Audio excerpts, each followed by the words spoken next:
I'm Giovanni Marchini Camia.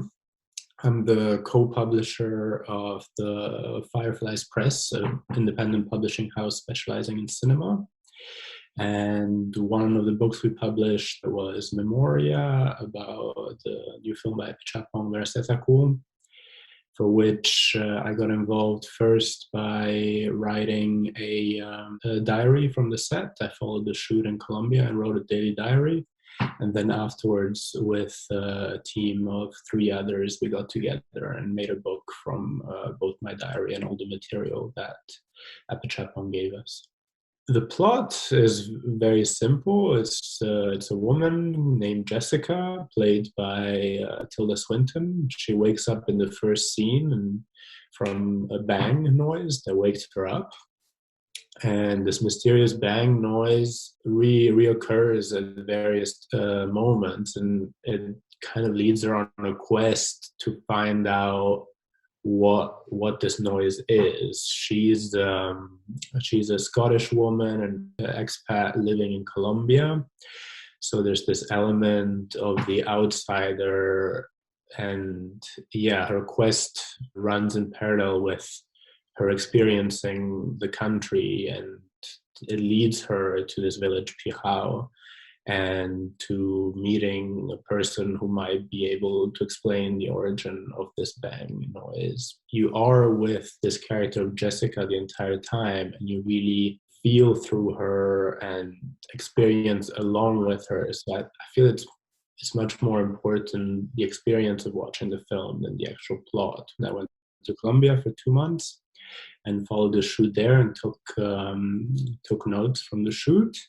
And at the end of it, Apichatpong gave me a Dropbox link with all of his research material, because he had spent about 2 years traveling to Colombia, traveling around Colombia, meeting people, taking notes, doing various research. And that was all his notes, all his articles, all his photographs, everything he'd consulted and that had fed him ideas on the script was in that Dropbox link, along with a Moleskin. It was just his personal notebook diary where he had took sketches and notes.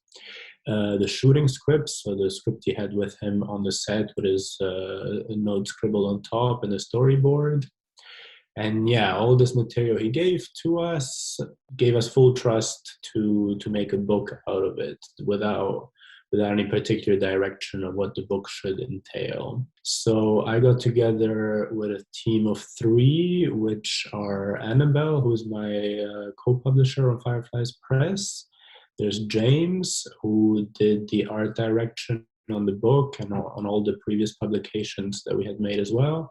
And finally, there was Mateo, who was the set photographer in Colombia, and the next year and a half, working with this material and finding a shape for it in the book. Then we published alongside the premiere of the film in Cannes.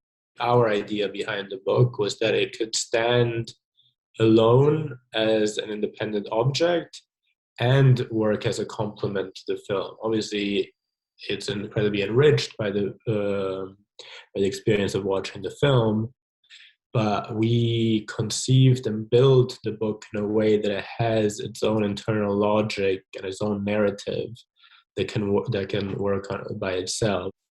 So the challenge was how to curate that material in a way that would be meaningful to a reader, and to build a narrative with that material. So it was breaking it down and putting it onto the page that was really difficult because it was so much. And also a real challenge could be, since we didn't communicate with Apichatpong during the production of the film, we didn't ask him for input or for his take on our interpretation of things. So we were always very aware that we had to be extremely respectful, and we only had really our own judgment. It was great to be in a team of four, and really it was we shared all the work and we discussed everything, every decisions between the four of us. So it was good to have that feedback among us to make sure that we weren't overstepping any boundaries or perhaps representing anything that would have been illegitimate.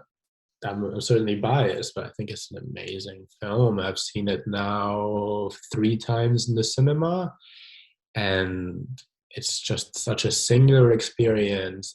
What we were, the four of us who made the book, what we were always hoping is that the reader would really engage with the book like a quest or a detective game. There's clues all over. We built this structure that really rewards a close reading, and there's this arc across the whole book. Parts from the very end echo with parts from the beginning, and they build on each other. So I don't know about taking away something from the book, but I hope that people will sit down and spend several hours really engaging with the material and seeing how it is laid out and constructed, because then I think it is a really rich experience as well, both by itself and as a complement to the film.